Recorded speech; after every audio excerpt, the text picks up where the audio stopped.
Senhoras e senhores, existem grupos que praticam sexo como diversão ou como fundamento místico. Existem outros grupos, segmentos religiosos que não praticam sexo de modo nenhum e permanecem castos ou castas durante toda a vida. São diversos grupos identitários, grupos sociais, grupos ideológicos, grupos com princípios diversos. Existem grupos ou segmentos em todos os países que acumulam riquezas e dinheiro, independente dos meios. Então, por todos os meios necessários, ainda que matem pessoas ou que as deixem com fome, acumular dinheiro é o princípio maior, é o princípio fundamental. Outros grupos, porém, diferentes destes, vivem sem tocar em dinheiro, ou vivem apenas pedindo, ou vivem através das mais diversas formas e alternativas existenciais. Existem grupos que vão à igreja completamente de preto, outros grupos levam a Bíblia, outros não levam a Bíblia, outros grupos vão completamente de branco e tocam seus tambores. Digo tudo isso para expressar que a realidade é diversa, que a vida sempre foi caracterizada pelas diferenças étnicas, diferenças de pensamentos, diferenças de princípios, diferenças de práticas mesmo, práticas da vida, práticas existenciais. Esses grupos, muitos dos grupos existentes no mundo, ou numa sociedade, eles têm conflitos de interesses. Cada um tem sua particularidade, tem o seu interesse, tem a sua subjetividade coletiva. Então, eles se reúnem para reivindicar bens, para reivindicar a manutenção de privilégios ou o suprimento de suas necessidades.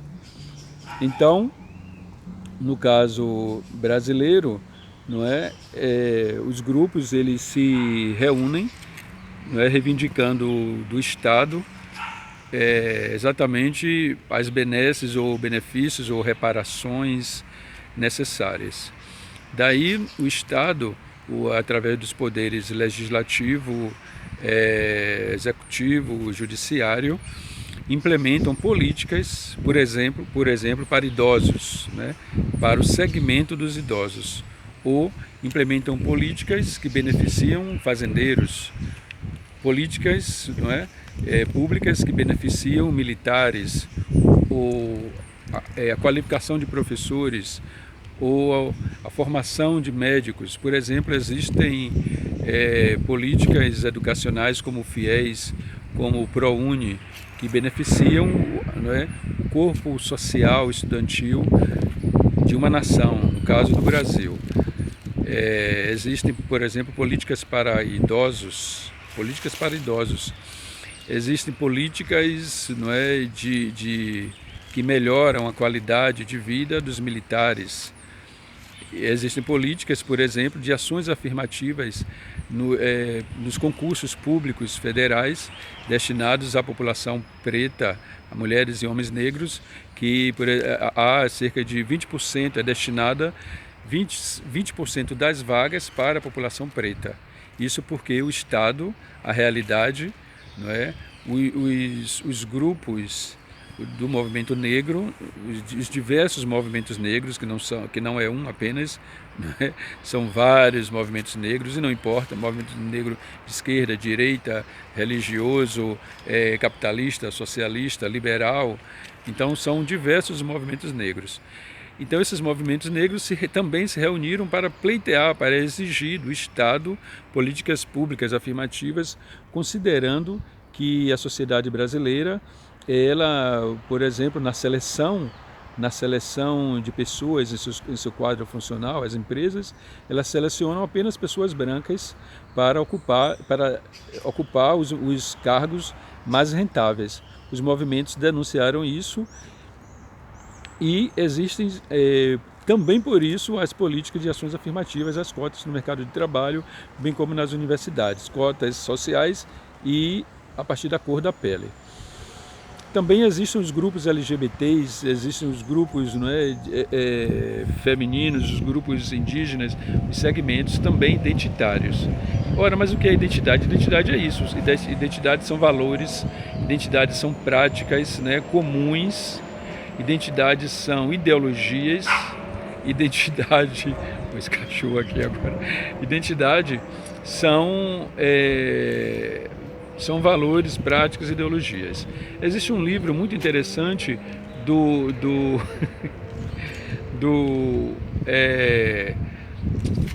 teórico, né, do intelectual já falecido, chamado Stuart Hall. Né, um dos livros dele chamado Identidade e Diferença.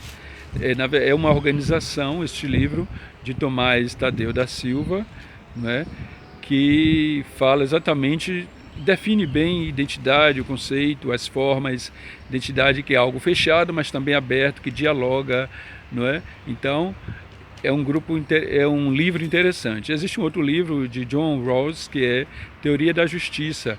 Afirma e defende que o Estado deve intervir com medidas aparentemente desiguais, as cotas, para equalizar, para igualar as condições, as oportunidades. Então, as políticas, né, as ações afirmativas para todos os grupos identitários, na verdade, no Brasil, em momentos diferentes. As ações afirmativas existem desde muito antes. Então, antes as mulheres não poderiam votar, né, no início do século XX. Os negros não poderiam estudar, não tinham direito à educação, nem também ao voto. Daí, como isso é injusto, como isto é desigual, porque todas as pessoas têm capacidade intelectual de produzir e enriquecer e desenvolver a nação, né? Então o Estado está agora muito preocupado com isso, em reafirmar essa positividade das ações.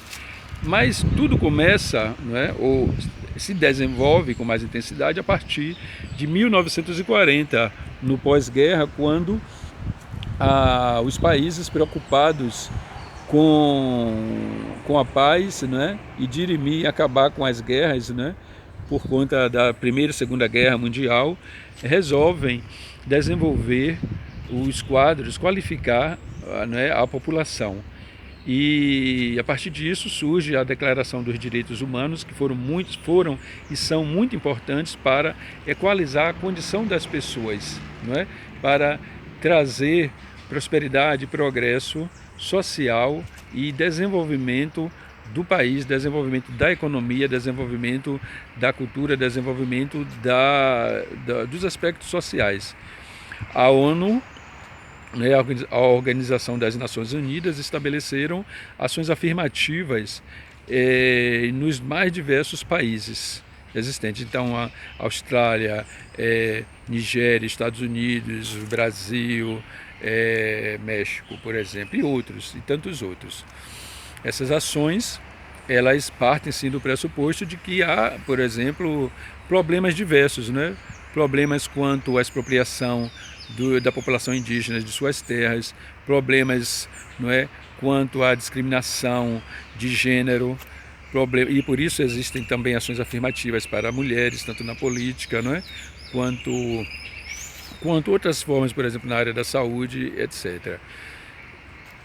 Então, eu faço esses comentários porque eu tenho visto na imprensa, não é, nas redes sociais, bem como os meios de comunicação, intelectuais e jornalistas